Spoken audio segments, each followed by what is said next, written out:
Hello बच्चों, आज आपका फिर से स्वागत है मेरे यूट्यूब चैनल में। आज हम कक्षा 7 का सेट 1 का जुलाई 2024 कक्षा 7 और विषय गणित का पेपर हल करेंगे। समय है 60 मिनट और अंक हैं 20। यहाँ पर विद्यार्थी का नाम लिखना है, यहाँ पर रोल नंबर लिखने हैं। तो इसमें प्रश्न नंबर 1 है, किसी भी पूर्णांक a के लिए घटा 1 से a को गुणा करेंगे तो किसके समान है। घटा 1 और a को गुणा करेंगे तो घटा a आएगा, तो ये उत्तर आएगा। दूसरा है हल करो, तो ये है 2 घटा 3/5 को हल करना है, तो यहाँ पर हम 1 लगा लेंगे और इसका एलसीएम लेंगे, लघुत्तम समापवर्तक 5 आएगा। तो 5 गुना 2 घटा ये 3 गुना 5 एकम 5, तो ये आ जाएगा 10 घटा 3/5 मतलब 7/5 उत्तर आएगा। 7/5 कौन सा है, ये है, ए आएगा। इसके बाद हल करो 3p 3p/4 बराबर 6, तो इसको हम लिखेंगे 3p यहाँ लिख लेंगे। ये जब उस तरफ जाएगा तो गुना हो जाएगा, क्योंकि यहाँ पर ये भाग हो रहा है, तो गुना में 4।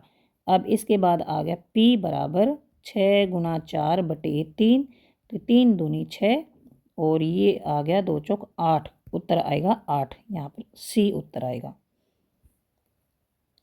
इसके बाद प्रश्न 4 है, निम्नलिखित आंकड़ों का परिसर क्या होगा। परिसर होती है रेंज।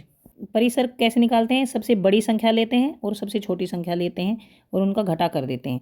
तो देखिए यहाँ पर है, ये है 4, फिर 6 7 5 3 5 4 5 2 6 2 5 1 और 9। देखिए 9 सबसे बड़ी है इसमें, ये जो अंक है 9 ये सबसे बड़ा है और 1 सबसे छोटा है। यहाँ पर भी इनमें से सबसे बड़ा 9 है और सबसे छोटा अंक है 1, तो 9 में से 1 घटा दिया, 8 आ गया, ये उत्तर आ गया 8। इसके बाद प्रश्न 5 है, यदि n जमा 5 19 है तो n क्या होगा। तो यहाँ पर हम हल करते हैं, n जमा 5 बराबर 19, तो n बराबर ये 5 यहाँ पर जमा है, उधर जाकर घटा हो जाएगा, इधर 5, तो n बराबर आएगा 14, ये सी उत्तर आएगा। इसके बाद खाली स्थान भरो, तो ये है घटा 206 को कितने से भाग करें कि 1 आए, तो घटा 206 को घटा 206 से ही भाग करेंगे तो 1 आएगा, क्योंकि घटा 206 है और ये घटा 206, तो ये इससे कट जाएगा और ये आएगा 1। इधर 2.5 और 0.3 को गुणा करेंगे, तो यहाँ पर हम गुणा करेंगे 2.5 और 0.3, तो ये करेंगे 3 5 15, 3 2 6 1 7, यहाँ पर 1 दशमलव और ये है 2 दशमलव, तो यहाँ पर ये 2 दशमलव के स्थान छोड़ देंगे और यहाँ पर पॉइंट लग जाएगा, तो उत्तर आएगा 0.75। इसके बाद 2z घटा 1 बराबर 0 है, तो 2z घटा 1 बराबर 0 और 2z बराबर 0 जमा 1, क्योंकि ये दूसरी तरफ जाकर जमा का निशान हो जाएगा, और ये आएगा z बराबर, यहाँ पर 1 है तो 1/2, क्योंकि यहाँ पर ये 2 गुना हो रहा है तो वहाँ जाकर भाग हो जाएगा, तो यहाँ पर आएगा 1/2। और अगर इसको पॉइंट में लिखेंगे तो 0.5 लिख देंगे। अब यहाँ पर है, ऋणात्मक पूर्णांकों का एक युग्म लिखिए जिसका अंतर 8 है। ऋणात्मक पूर्णांक होने चाहिए और एक युग्म मतलब एक जोड़ा लिखिए जिसका अंतर 8 होगा।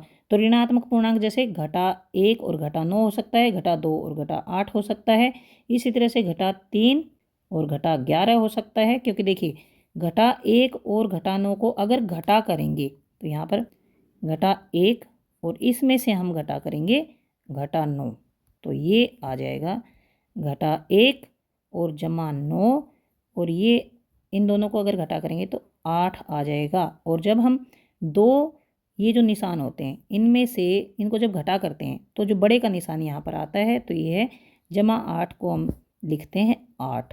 तो इसी तरह से हम इसको अगर करते हैं तो ऐसे ही कर देंगे, घटा 2 घटा 10 और ये आ गया घटा 2 जमा में 10 और उत्तर आ गया 8।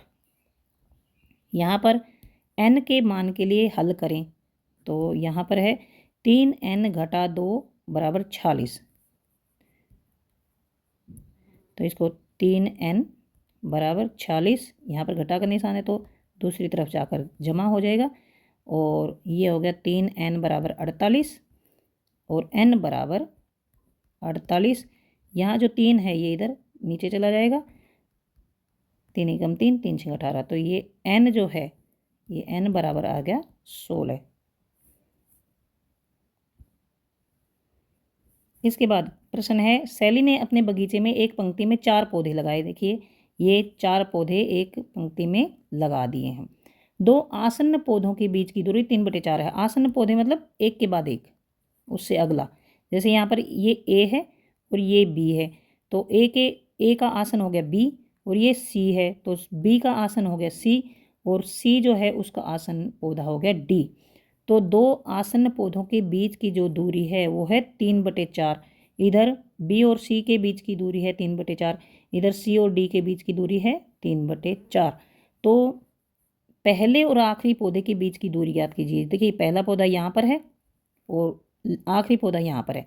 अब 3/4 और 3/4 और 3/4 इनको हम जमा कर देंगे, या फिर 3/4 3/4 3/4 बराबर हैं तो उनको 3 से गुना कर देंगे। ये आ गया 9/4, और इसको हम यहाँ मिश्रित भिन्न में लिख सकते हैं, 4 दूनी 8 1/4। और यहाँ पर है मीटर, तो यहाँ हम लिख देंगे मीटर। ये यहाँ मीटर, उत्तर आ जाएगा 2 सही 1/4 मीटर। उसके बाद है प्रश्न 12, एक क्रिकेट मैच में 11 खिलाड़ियों द्वारा बनाए गए रन इस प्रकार हैं। 11 खिलाड़ियों ने एक क्रिकेट मैच में इस तरह से रन बनाए हैं, जैसे कि 6, 15, 120, 50, 100, 80, 10, 15, 8, 10 और 15।